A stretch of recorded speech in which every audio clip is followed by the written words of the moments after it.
Don't allow this to be you.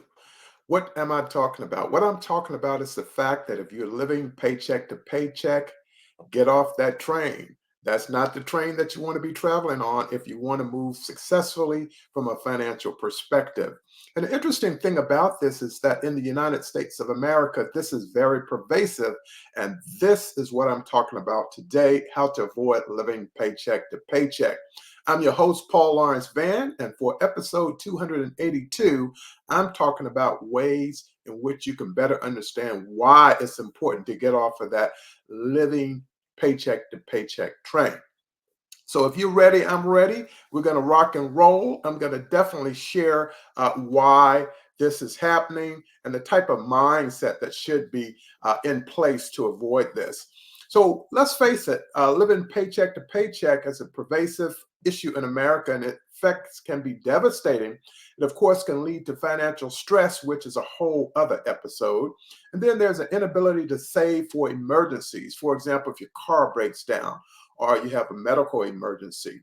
And so there are many ways in which we really have to hone ourselves in or rein ourselves in so that we cannot go over our expense account, our budget, and what we have in the bank.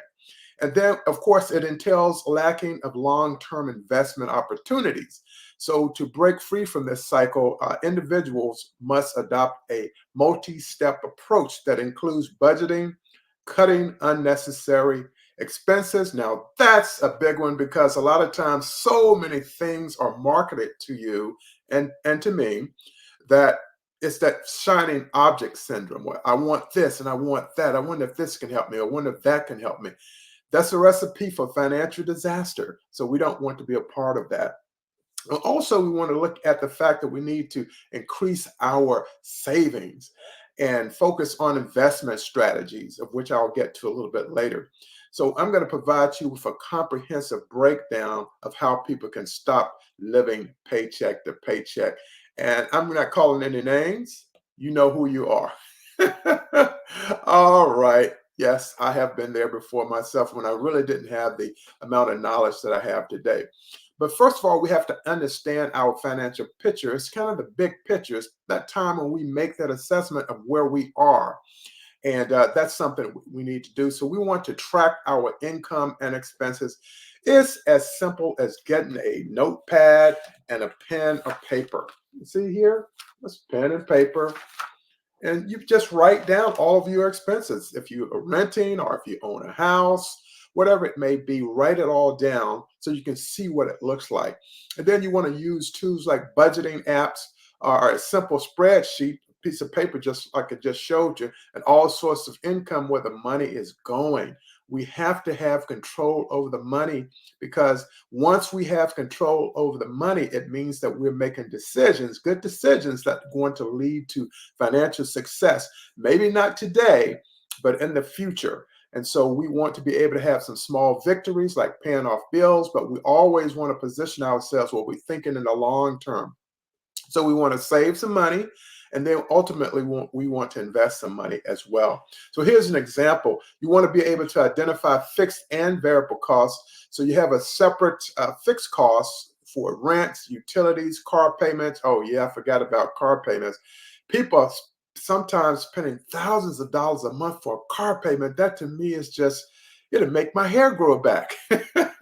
There's no way I'm paying that much money. The car is just not worth it. So, it's that matter of living within our means. And by doing this, it helps to see where adjustments can be made once you see it written on paper or in the app you're using. For example, you can use Jane. Earns 4,000 per month, but she spends 4,200 due to dining out and shopping. Yeah, there's nothing wrong with dining out and shopping, but you have to be within your limit. You can't overspend. By tracking her expense, she realized that her food and entertainment budget is over 500, significantly impacting her finances. Now she's thinking there's something wrong with the bank. But what it is, Jane is going to have to bring her mind under her own control and just realize that I just don't earn enough or I'm spending too much and just reverse the cycle. And I know it's not as easy as it sounds, but in essence, that's what's happened. Now you know what I'm about to do. You already know I'm about to go to my one slide for this presentation. And there it is. Avoid living paycheck to paycheck. I'm posting it here and I'll have it here for just a while as I continue to go through this particular episode. So, what we want to consider now for Jane is that once you have a clear picture of your financial situation, you build a budget. And a good rule of thumb to follow is the following: it's 50% for needs, housing, utilities, groceries, food, of course, you got to have your food, and then 30% for wants. So that's maybe dining, entertaining, but not so much. Not so much. Let's start cooking at home. Let's become a home chef in this process because you'll spend a lot less money and you don't have to worry about tips, which is something I saw early today on television where they were saying how much is enough. And then 20% for saving and debt repayment. See, savings is talking about your future. And then debt repayment is about helping make your future better by paying down all the debt that you have. And so the framework itself ensures you have a reasonable balance between necessary expenses and discretionary spending while focusing on savings. And then you want to also cut unnecessary expenses such as subscriptions. If you go out and you buy certain coffee and pay $5 for a cup of coffee, you may want to cut back on that and maybe go to a grocery store that sells the same brand coffee and you just make it at home and take it to work or make some at work. But you want to put yourself on that side where you want to save money. And then you want to reduce your spending and focus on eliminating or reducing costs. And some common areas, again, is dining out, which is just totally expensive now. Subscription service like streaming and gyms, and then impulse buying, where you see something and you say, "Oh, that's mine," and it may very well be yours in terms of how it looks and how it looks on you. But for now, we want to really rein in the over expenditures.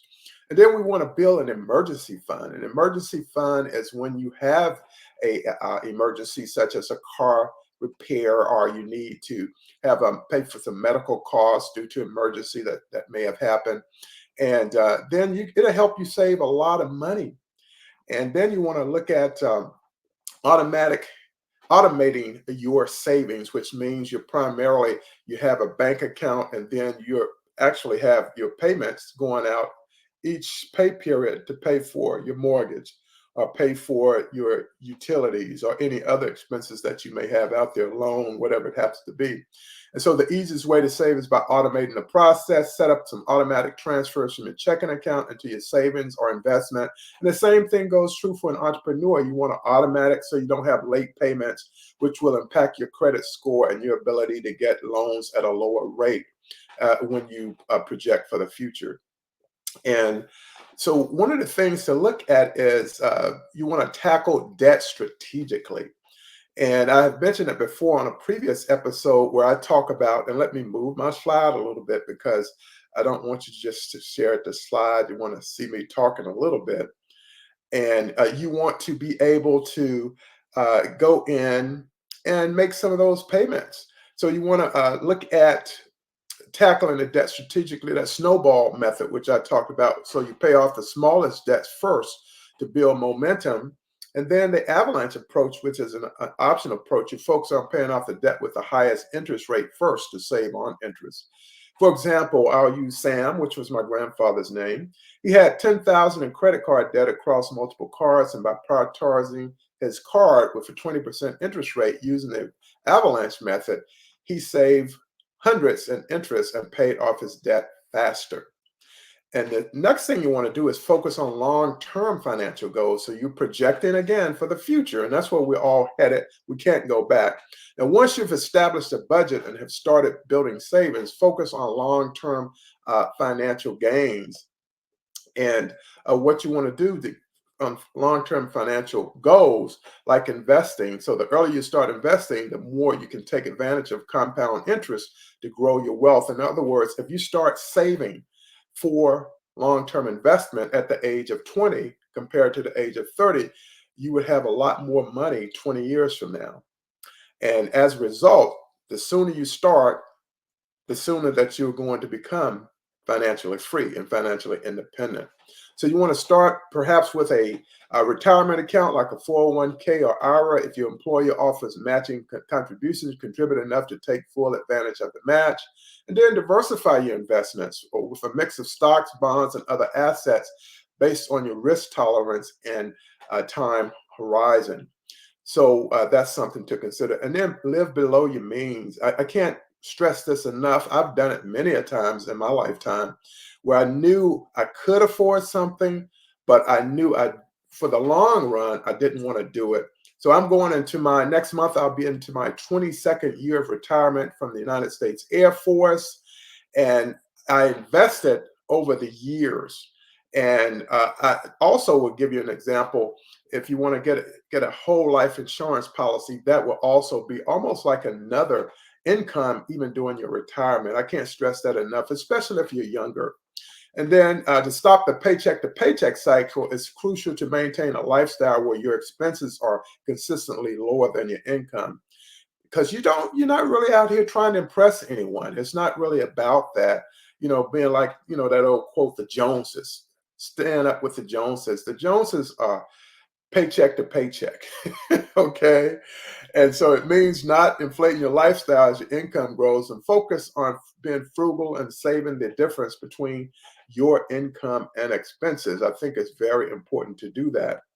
And so that's another reason why I'm really encouraging you to avoid living paycheck to paycheck. Now, the next thing I want to talk about is to educate yourself financially. To me, this is very important and very crucial, because once you get that mindset of financial independence and financial freedom, you will not let it go, because you have seen so many wins and so many victories over time that you've paid off all of your bills, paid off your house, paid off the automobile, paid off the student loan. And once you see that, you don't want to go back. You don't want to take those credit cards that you paid off and go right back and do the same thing, because it is just going to be tougher to come back. And we know that with the costs of the inflationary economy that we're in, it is really tough out there. And that's why, even with the reduction in the interest rates that the Federal Reserve recently provided last week, we still have a way to go. So, the thing you want to do from an educating yourself financially, is to understand the financial principles. Is the key to making smarter money decisions. Take time to educate yourself on topics like personal finance, investing, and retirement planning through books, podcasts, or financial courses. Podcast meaning Wealth Academy podcast, where we say what? Wealth is more than just money. It's about having love in your life. It's about having dignity. It's about having respect. It's about being understanding, mind, body, spirit, and all of these things. So what I want to say is breaking the cycle of living paycheck to paycheck requires discipline and a solid understanding of personal finances, which is not very difficult, and long-term planning. By adopting a mindset focused on budgeting, saving and investing, individuals can shift from financial instability to building wealth over time, and then be able to pass that on generationally. So small adjustments in spending habits can lead to big changes to financial freedom, and the keys to consistency and planning for the future. And we all have a future. As long as we stay alive, we have a future, and the future is waiting on us. And so this episode is all about living paycheck to paycheck and how to avoid it. Yes, I'm a Carolina Panthers fan, and we're having a rough patch right now, but we all have hope, and that's what I have for you. I have hope for you financially, that you can become financially independent and get off that living paycheck to paycheck train. My name is Paul Lawrence Van. Rate and review me on Apple Podcasts and wherever you get your podcasts, and provide us with a 5-star rating and a nice positive review.